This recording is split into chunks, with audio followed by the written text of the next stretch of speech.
Podkastas Problemiški žmonės. Kaip tinkamai pasirinkti ir išmintingai eksploatuoti. Ką aš noriu pasakyti, kad čia labai protingas žmogus, bet nėra genialumo požymių. Fenotipologiškai visi žmonės vienas kito atžvilgiu probleminiai. Vieni daugiau, kiti mažiau. Jis yra labai gera manipuliatorė. Manipuliatorė čia techninis terminas, nieko nei blogo, nei gero. Giedrius Švetkauskas, sąmoningumo pardavėjas, biologo ir inovacijų kūrėjo Marko Lučino ir diversijų analitikės Nelly Orlovskaja sukurtos žmogaus charakterio identifikavimo technologijos, pavadintos fenotipologija, populiarintojas, pardavėjas ir mokymų bei konsultacijų organizatorius šia ir kitomis temomis. Bet yra ryškus chlevščiko bruožas. Chlevščikas tai yra žmogus, kuris moka optimizuoti savo energiją ir nepersistengti. Jis sugeba atsidurti tinkamų laikų, tinkamoje vietoje, kur kažkas tai už jį kažką tai padaro ir jam nereikia persistengti, kai reikia sunkiai dirbti, jo ten nėra. Šio vaizdo įrašo paskirtis edukacinė, supažindinanti su fenotipologijos teikiamomis galimybėmis vaikų ugdymo nulemto konkretaus vaiko charakterio specifikos srityje. Jeigu prakalbėt pačiam paties lūkestį, man yra du vaikai, dukra, sūnus, papasakosiu apie charakterius, papasakosiu apie tam tikrą specifiką, gal kažkoks tai yra noras dar prakalbėti kažkokią tai temą. Na, tiesiog, kadangi man labai rūpi mano vaikai, tai norėčiau kuo plačiau žinoti apie juos informaciją, kas liečia biologiškai, tai yra fenotipologijos plotmėj.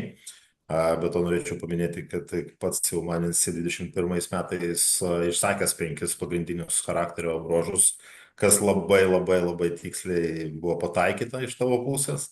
Ir į ką aš atkreipiu dėmesį dabar, tai iš tikrųjų visą tai iki šiol, prasme, kaip ir pasitvirtina.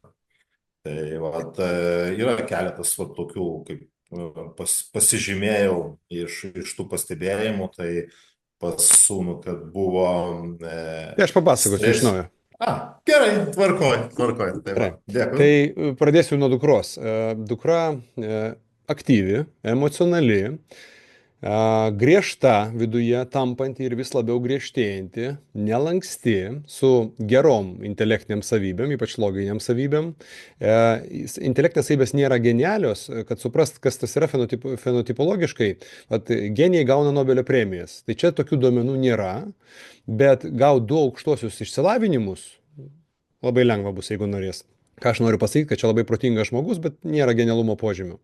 Čia labai geri duomenys. Kas dar yra išreikšta? Pas ją yra išreikštas hipersensityvumas viskam, kas vyksta aplinkui. Jinai tokia kaip šnipė, tiesiog jos galva atsisuka ir pamato tai, ką reikia pamatyti. Nuo jos ką nors paslėpti iš principo sudėtinga, galim sakyti, be šansų. Šita savybė taip pat duoda, jeigu su klausa pas ją viskas gerai, duoda tokį aspektą, kad jinai labai gerai girdi mikrogarsus. Tai jeigu ten šnabždėsi su kažkuo tai ir šnekėsi apie ją, yra šansų, kad atsidurs tinkamų laikų, tinkamą vietą ir nugirs, ką šnekė. Ir pas ją dėl šitos savybės, dėl to jautrumo žmonėms, nuotaikoms, būsenoms, situacijoms, aplinkybėms, jinai yra labai gera manipuliatorė. Manipuliatorė čia techninis terminas, nieko nei blogo, nei gero. Tiksliau, šita savybė duoda gerumą žmogui tame, kad žmogus gali būti geru organizatorium, geru koordinatorium su tokia savybė. Tai dar kartelį, aktyvus charakteris, pedantiškas charakteris, logiškai mąstantis charakteris su gerom intelektiniam loginiam savybėm, plus dar intuityvi, pastabi kaip šnipė, labai gerai mokanti užeiti iš šono, manipuliuoti ir gauti tą, ką nori. Pas ją taip vadinamas pragmatiškumas arba, kaip fenotipologijos autorius Markas Lučinas sako, komerciniai instinktai sąlyginai silpni.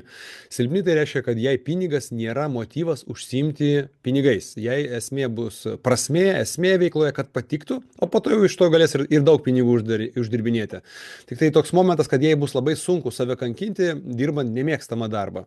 Dėl to rekomendacija tokia, kad pastebėti jos talentus, kur jie traukia, ir jeigu jinai sako, tėtė, ten noriu kokią nors chemiją užsiminėt kaip pavyzdys, o pačiam gali atrodyti, kad ta chemija neperspektyvi, sakykim, nebūtinai taip atrodo, tai jeigu ją traukia, tai reikia, kad jinai užsiminėtų to, ko ją traukia, nes jai tada bus lengviausia iš to gauti džiaugsmą ir užsidirbinėti pinigus, nes kitu atveju tiesiog save kankins. Fenotipologija tai metodika, kuri leidžia akimirksniu pagal išorinius, tai yra vizualiai matomus, genetiškai nulemtus, o taip pat ir aplinkos įtakotus, aplinkos nulemtus požymius identifikuoti bet kurio biologinio objekto, tiek žmogaus, tiek gyvūno charakterį.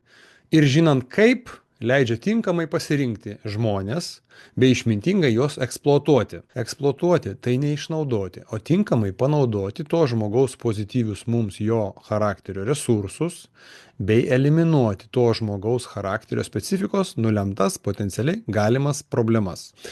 Kas dar yra išreikšta? Jis yra viduje kieta, nelanksti ir kai tėtis nori ją paveikti, kad jinai darytų taip, kaip nori, o jinai, jeigu nenori dukra, jinai nedarys taip lengvai. Ir tėtis susiduria su problema, kad reikia dukrą spausti ir ieškoti kažkokių tai kelių ją paveikti. Todėl, kad jinai yra viduje nelanksti, tokia kietas riešutėlis.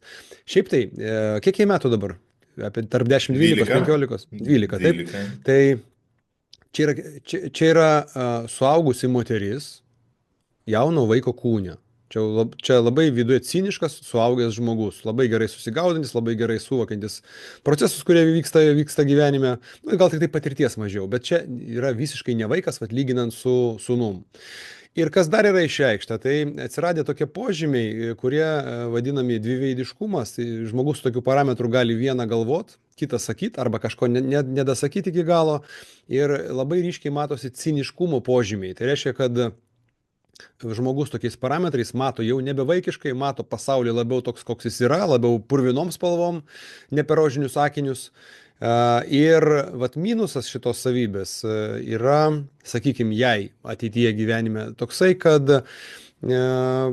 gali pradėti meluot savo, kitiems, derintis, falšyvint ir nuo to nebus gero gyvenimo skonio pojūčio dėl to, kad nebus viduje natūralumo.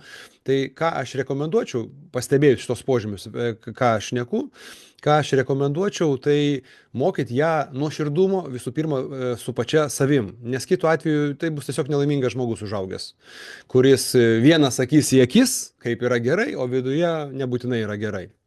Bet šiaip tai duomenys karjerai labai geri. Kodėl sakau, kad karjerai? Dėl to, kad kai žmogus yra viduje kietas, griežtas, užkrautas energija, tokiam žmogui daug lengviau save vers daryti tai, kas nepatinka ir daugiau gyvenime pasiekti.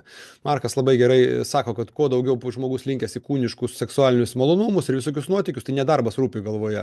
Tai pačio dukros savybės yra darbingo žmogaus, plus pas ją yra ryškiai išreikštas toks vidinis pozityvumas, kuris sako, kad nesvarbu kaip blogai, jinai vis tiek kažką tai gero atranda toje situacijoje.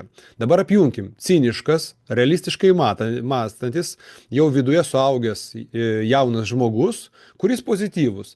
Tai reiškia, kad prisidirbus kokių nors problemų arba atsiradus kažkam nesėkmėm jūsų šeimoje, arba jeigu tėčiui kažkas tai nesiseka, jinai gali ateiti ir paguosti, sakyti, tėti, nepergyvenk, kaip nors susitvarkysim, pliusas tame toks ir anoks. Tai čia yra tas gebėjimas ieškoti pozityvo ir tai yra gera savybė, kai, sakykime, toksai žmogus turi traukti už ausų kitus iš emocinės pelkės. Čia yra superinė savybė. Estetikos pojūtis pas ją yra išreikštas. Jei viskas turi būti be galo gražu, nes jeigu negražu, tai fe, tai ta estetika nebus super jausminga, tokia prancūziška, rafinuota, o tokia labiau, kaip sakau, skandinaviška, kvadratinė, bet svarbu, kad būtų gražu. Ir tai yra viduje labai emocionalus žmogus, kuriam svarbu namų komfortas, jaukumas, šiluma, lietimai, glostymai. Yra šeiminiškumo požymis išreikštas. Tai dar kartelį grįžtant. Charakteris aktyvus, valdingas, tiesmukas, pedantiškas, be galo pastabus viskam, kas vyksta aplinkui, su gerom įtakotojo manipuliatoriaus savybėm, emocionalus, su išreikšta logika, linkęs ginčytis, atsinėti savo poziciją, linkęs nenusileisti lengvai savo pozicijoje. Pakankamai pozityvus, gražbylystė yra išreikšta su noru patylėti ir nepasako to, ko nereikia. Ir labai stipriai yra išreikštas polinkis į ekstremą ir į adrenaliną. Žmonės tokių parametrų, kai nepaveikia kažko tai aktyviau, galbūt pusdienį, galbūt dieną, galbūt dvi, viduje pradeda kilti įtampa po odą ir atsiranda toksai nekomforto jausmas.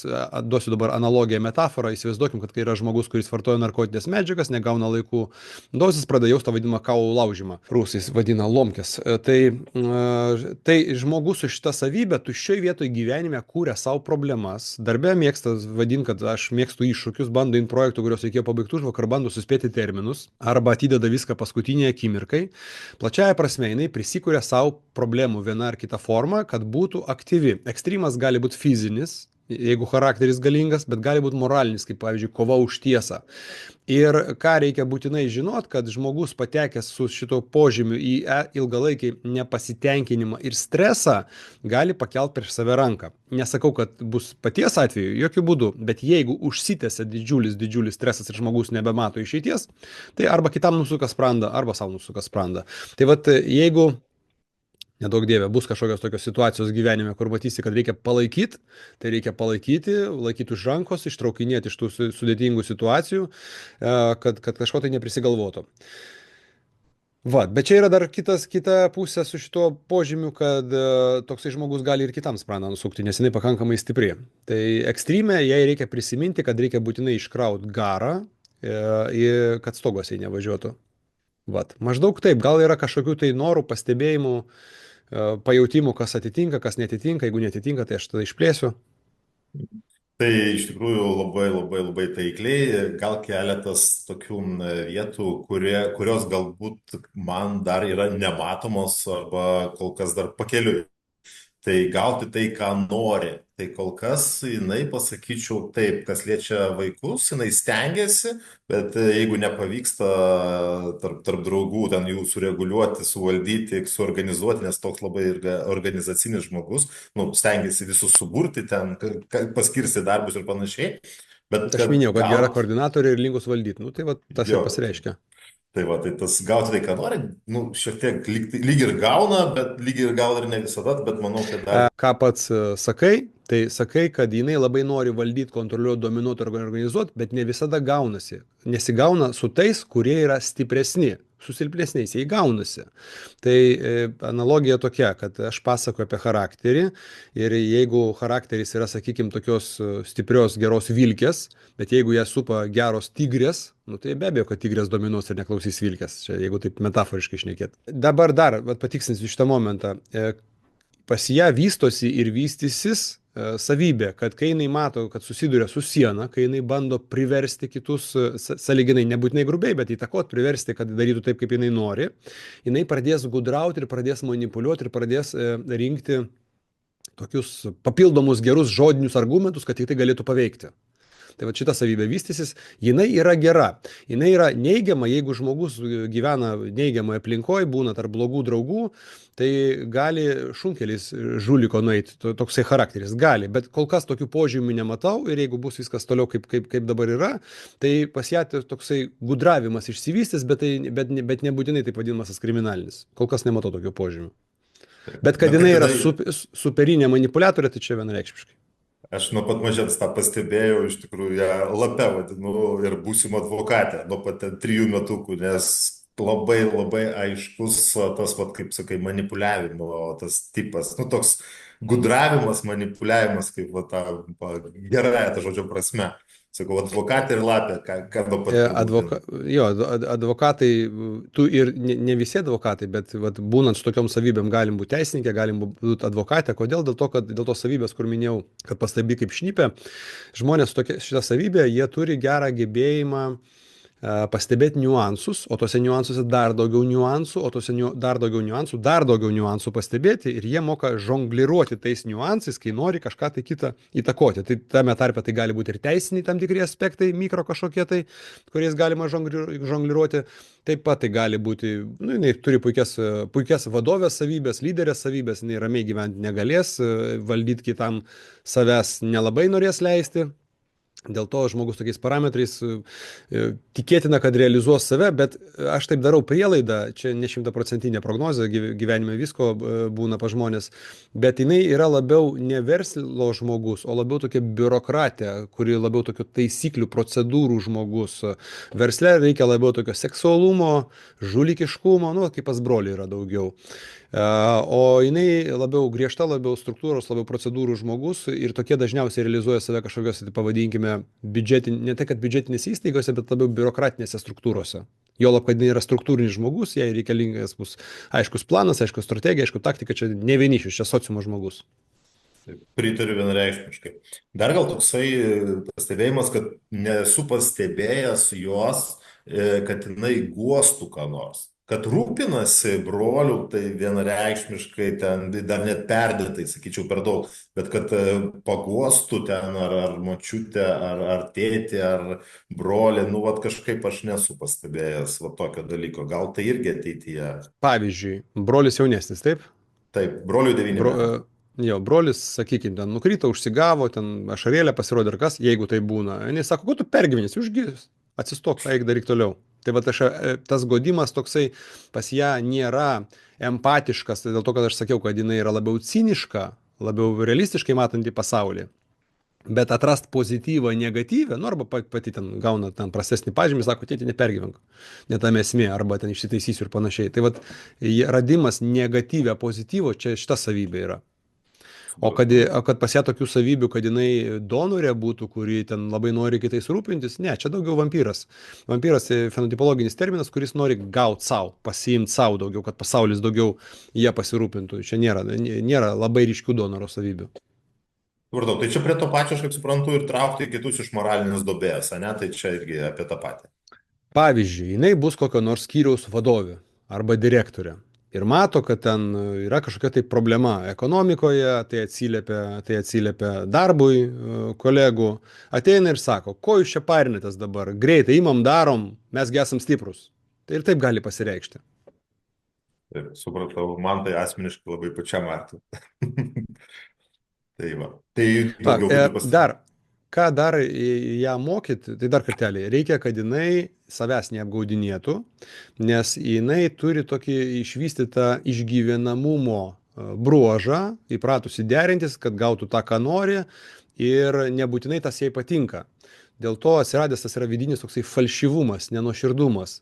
Dėl to, jeigu bendraujant su ją, matai, kad atsako pačiam, bet nenuoširdžiai atsako, nepaleis šitos vietos. Mokyk būt nuoširdžia su tavim, mokyk būt nuoširdžia su savim, su kitais, kad sakytų tą, ką galvoja, daugiau negu gudrauja. Tai jeigu tie požymiai pasireiškia, nu aš nežinau, aš tik tai nuotrauką matau.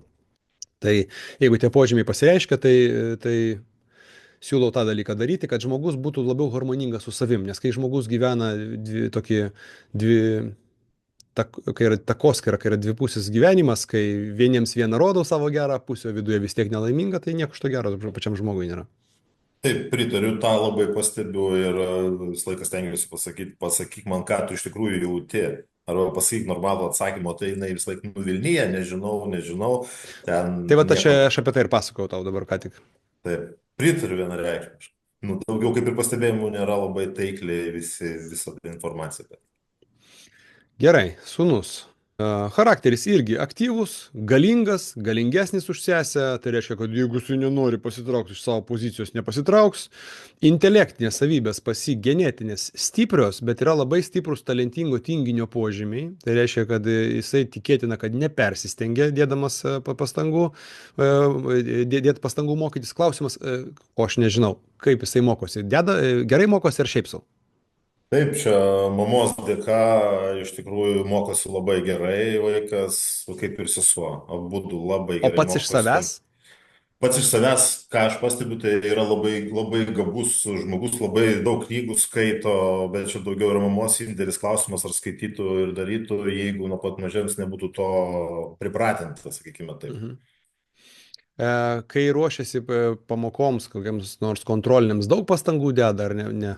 Na, aš taip pastebėčiau, kad jisai deda pastangų nedaug, jam ganėtinai lengvai tai sekasi. Va, tai ko aš ir norėjau paklausyti. Tai dar kartelį.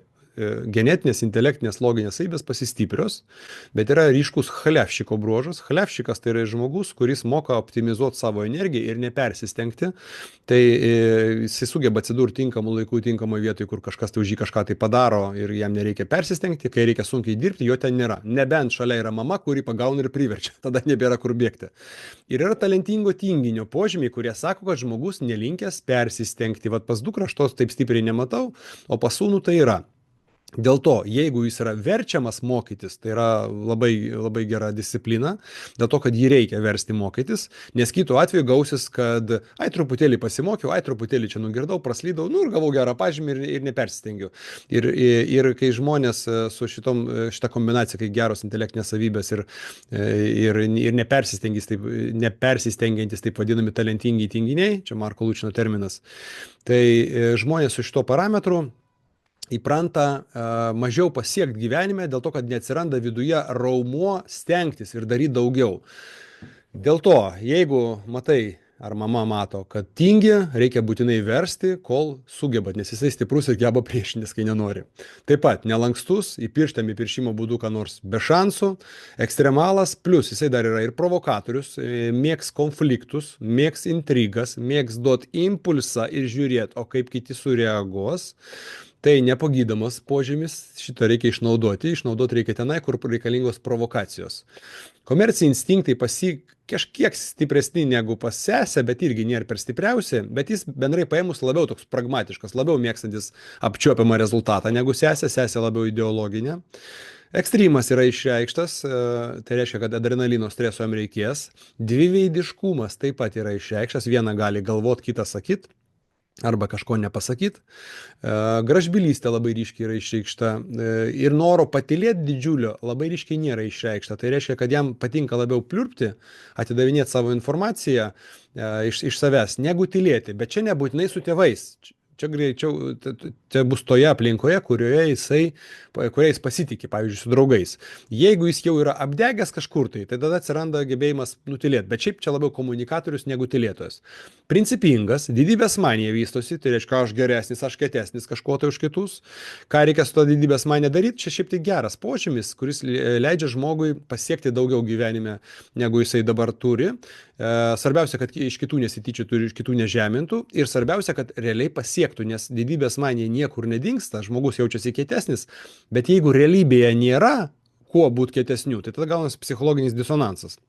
Dėl to, jeigu norės ten Bentley ir Rolls Royce, tai tegul jie ir realybėje būna, o ne tik tai jo galvoje. Čia aš apie tai, kad reikia nueiti tą lygį, kurį jis nori nueiti. Tada yra dar toksai požymis, kuris sako, kad akys rudos, taip? Taip, nu tokios biški su žaliu aplinkui, gal galima pasakyti, bet rudumo tikrai yra. Gerai. Tada yra toksai požymis, kuris sako, kad pas jį yra psichologinės baterijos savybė. Jam žmonės bus linkę išsipasakoti savo bėdas, problemas, pasiguosti. Ir vat, jeigu pastebėsit šitą požymį ir jeigu sūnus skūsis, kad sakys, ko čia man visi pasakos, o tas paslaptis, tai šitą dalyką galima iš tikrųjų apmokestinti. Nes nu, vat, aš suaugusiems žmonėms su šitą savybę sakau, sakykit tiem, kurie jums viską išsipasakoja, nes jie jūs iš tiesų laiko psichologinę šiukšliadėžę, į kurią viską išpila ir jiem palengvėja. Sakykit, kad jūs esat šiuolaikinis kaučeris, psichologas, būrėjas ant raganius ir jūsų valanda kainuoja tiek tai eurų ir kad jeigu tegul apmoka sąskaitą faktūrą ir bus dalis, kas moka. Biznyje šita savybė yra labai gera, nes klientai išsipasakoja, tiekėjai išsipasakoja tokiam žmogui.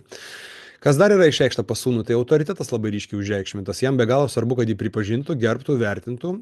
Čia pridėkim dar tą didybės maniją, tai jam būtinai reikia realizuoti save toje temoje, kurios jam yra svarbios, kad jisai jaustųsi kietas. Aš turiu vieną tokį pavyzdį, praeitų metų mano vieno bičiulio žmonos brolis, 29 metų, plėšrus, ekstremalas, valdingas, išėjo iš to gyvenimo, pats pakėlė prieš save ranką ir fenotipiškai matėsi požymiai, kurie sakė, kad jisai gyvena didžiuliam nepasitenkinime vidiniam ir tuo pat metu jaučiasi kietas ir arogantiškas. Ir vat, kai jaučiasi kietas, viską galintis, o realybėje nėra to, ko nori ir užsitęsia tas stresas, kai kurie žmonės nusprendžia taip išeiti iš šitos realybės, dėl to reikia, kad jisai save realizuotų. Pagrindinis toksai, sakyčiau, galbūt patarimas dėl sūnaus būtų, tai kad tėti, galima nieko nedaryti ir jie užaugs ir jie normalūs vaikai, šiaip tai geri duomenys, geras fabrikas gamino, iš gerų detalių surinko, kaip Markas Lučinas sako, ir jie užaugs. Sūnų reikia pažiūrėti, kad nenueitų kriminalo keliais, patekęs, sakykime, tarp prastų draugų į prastą aplinką, tai čia banditizmas gali būti garantuotas, bet kaip pozityvi pusė, tai karinės struktūros, policija, teisėsauga, irgi jeigu jį traukia, ta šviesioji kriminalo pusė, tenai galima save realizuoti su tokiais požymiais, jeigu įtrauks. Čia vienas momentas. Antras momentas, kad jisai yra toksai pagal savo fenotipinius požymius dabar, toks truputėlį nešlifuotas kaimietukas, čia be jokių žaidimų kaime gyvenantiems žmonėms, tiesiog stereotipinį noriu panaudoti apibūdinimą. Ir gyvenimas jam mokės daugiau dividendų, jeigu jisai bus šlifuotas deimantas, šlifuotas diplomatas, šlifuotas aristokratas. Aš rekomenduoju skirti dėmesio šitam aspektui ir iš jo užauginti aristokratą džentelmeną. Kaip? Yra daug būdų. Reikia visų pirma būti toje terpėje, kur tokie žmonės, kur tokie užsiėmimai, ten šokiai kažkokie tai specialūs, kaip pavyzdys, kažkokie tai mokymai skirti pakelti elegantiškumo lygį ir panašiai. Čia jau patys sugalvokit, aš dabar greitai neatsakysiu. Sportai, kaip pavyzdys, nu, įsivaizduokim, sūnus paties nueina į futbolą, kur vyksta dažnai chuliganų muštynės, ir nueina į fechtavimą, kur jisai grakščiai turi su ta špaga laimėti prieš kitą. Bus visai kitas charakteris po 10-15 metų šlifavimo. Tai va aš rekomenduočiau šitą momentą atkreipti dėmesį, nes gyvenimas jam mokės daugiau dividendų plačiaja prasme, jeigu jisai bus šlifuotas džentelmenas, negu toks truputėlį nešlifuotas iš kaimo su šakėm. Gerai pasakyta. Maždaug taip. Gerai jo, pasakyta. beje, iš kaimo su šakėm čia jokių žaidimų, tiesiog stereotipiškai noriu pasakyti, kad kai žmogus neskiria laiko savo lavinimuisi, tai labai akivaizdžiai matosi fenotipiškai ir jaučiasi kitiems žmonėms bendraujant. Ir dar yra vienas požymis, kurį sūnus turėtų žinot, pas yra taip vadinamas libido arba lytinio potraukio poliariškumas, kuris sako, kad žmogui su šitą savybę seksualinių santykių gali reikėtis periodiškai arba daug, arba visai nereikia. Markas apie šitą požymį sako, kad vyrai turintys šitą požymį gali turėti problemų su potencija.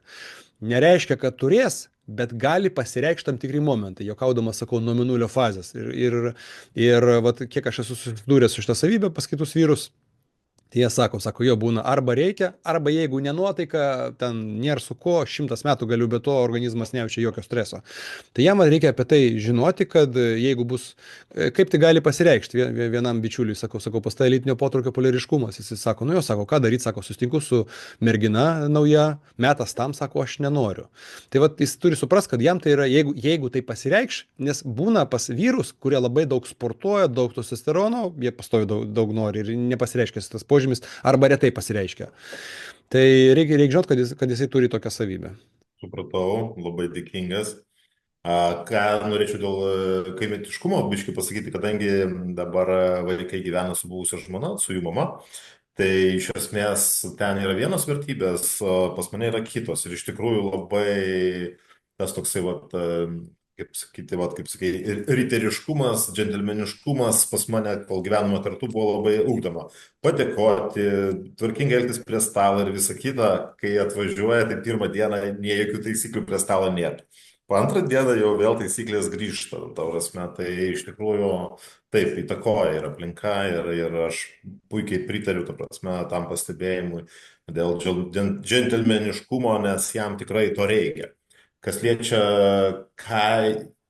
kur jisai linkęs, nuoširdžiai pasakysiu, stebiu nuo pat mažens, kaip dukra, sakykime taip, kad preliminariai matau ir žinau, dėl sūnaus sunku pasakyti, visiškai nesuprantu, bet sprendžiant, nežinau, gal kažkiek iš fizinių duomenų aplamai, iš jo mąstymo, iš domėjimosi knygomis, iš nuolatinio sėdėjimo enciklopedijose, galbūt kažkur į mokslą, nežinau, bet šiaip natūraliai, kad tai pastebėti iš šono, visiškai man nesiseka, tai kol kas čia jokių duomenų.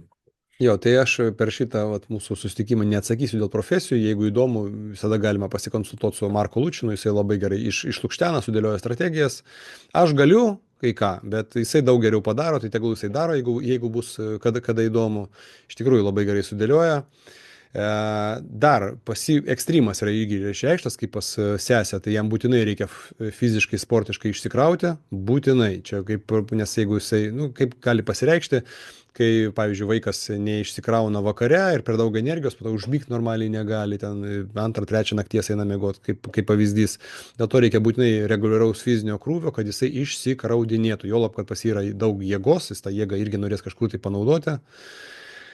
Va, ir jeigu bus mokslininkas, tai tokioje praktiškoje apčiuopiamoje temoje tikėtina, o ne tokia konceptualioje ir teorinėje, nes jis yra labiau praktikas ir pragmatikas iš savo fenotipo. Ir, neatsimenu, ar sakiau, dviveidiškumas taip pat yra išreikštas, gali vieną galvoti, kitą sakyti, gudrauti, reikia mokyti būtinai būti sąžiningų ir tiesos. Ir kad labiau deklaruotų savo interesus, savo mintis taip, kaip yra, o ne taip, kaip reikia ten, kaip naudinga ten mamai, tėčiui ir panašiai.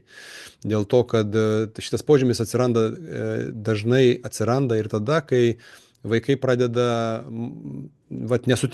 kai nesutinka su tėvais, bet tėvai ant tiek stiprus ir kol jie dar maži ir ant tiek spaudžia, kad jie tiesiog pradeda gudrauti. Jam lengviau turėtų būti vaikščioti tiesiais keliais negu kreivais keliais. O dukrą reikia Supratau. mokyti, kad nevaikščiotų kreivais keliais, nes jai lengviau sumanipuliuoti ir apeiti. Pamačius skylutę, įlyst, pralyst ir gauti tą, ką nori. Pritariu vienareikšmiškai. Dar toks pastebėjimas yra, gal galėsi kažką pasakyti, kad, nu, tarkim, žaidžia kompiuteriniais žaidimais arba žiūri televizorių ir kažkokia reklama išlenda ar kažkas tai ir jam nepatinka, jis pradeda per stalą trankyti taip nuoširdžiai kavą, kad ten, ta prasme, dunda visas namas, kaip pavyzdys. Tai, va, nu, tas toks E, emocijų jo, gal paleidimas gerai, blogai, taip. apie ką tai?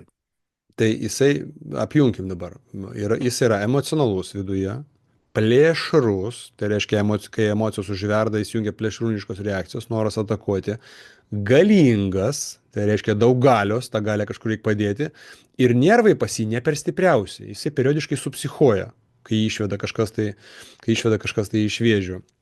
Dėl to dar kartelį, jam reikia reguliariai išsisportuoti galingose sportuose, kur reikia kovot, kur reikia kažką stumti, sakykime, kokios tai imtynės, ten braziliškas džiudžitsu kaip pavyzdys, arba ten graikų romėnų imtynės, arba džimas kažkada, tai jau kai galim bus sportuoti su svarmeniais kilot.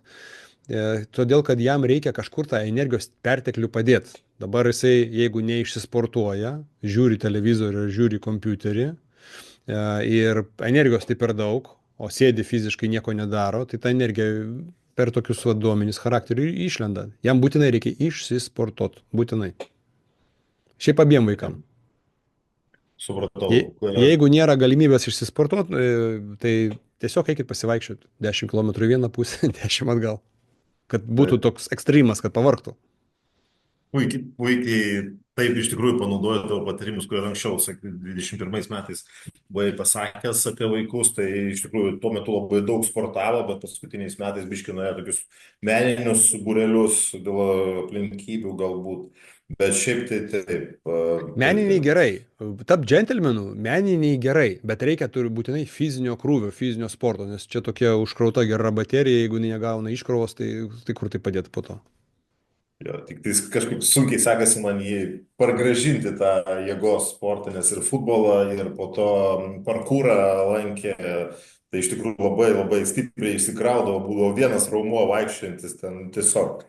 O dabar biški paskutinius metus šokiai, keramika, nu tokie va būreliai ir tiesiog sako laiko, tai nebeturiu. Nu tai žiūrėsim, sako dabar lyg ir riedlenčių būrelį bandys papult. Kaip ir norisi, kad vaikas pats matytų, ko nori, kad savo tą tokią laisvę formuotų pats, nu, ta prasme, kas liečia būrelius, nenoriu statyti į rėmus jokius, nes nelabai tais rėmais pats tikiu.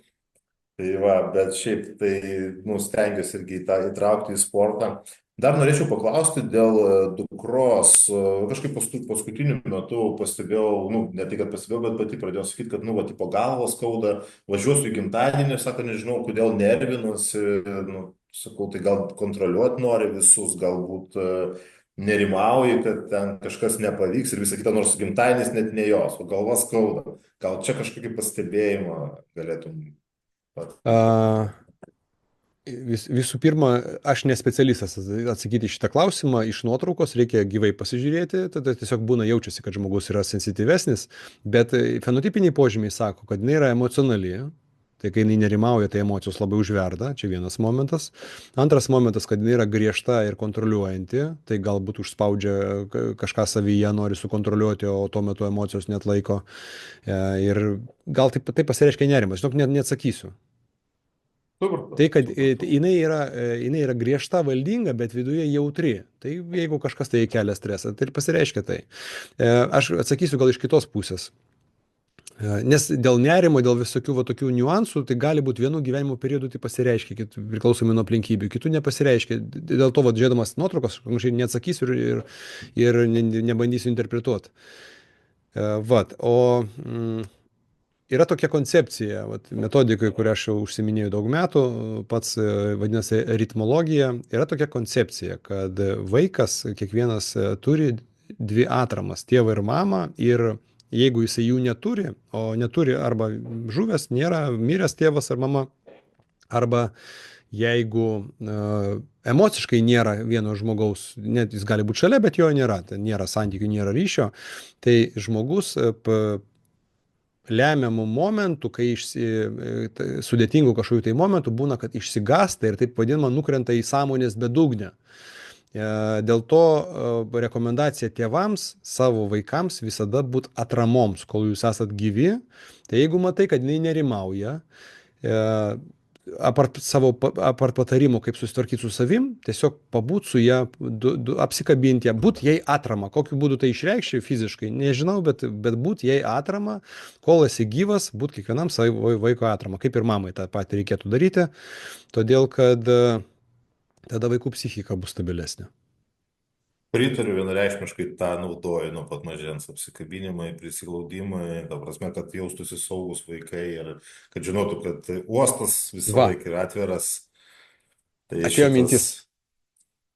taip, Atėjo mintis, va dabar, kai tu pasakai, pavyzdžiui, jinai pradeda ten kažko tai nerimauti, nu, tai pasidarykit nerimavimo, tėčio ir dukros nerimavimo praktiką. Abudu apsikabinkit ir dar daugiau stipriau pradėkit nerimaukit, kol jinai pradės juoktis, nusiramins ir tokiu būdu ją palaikysi.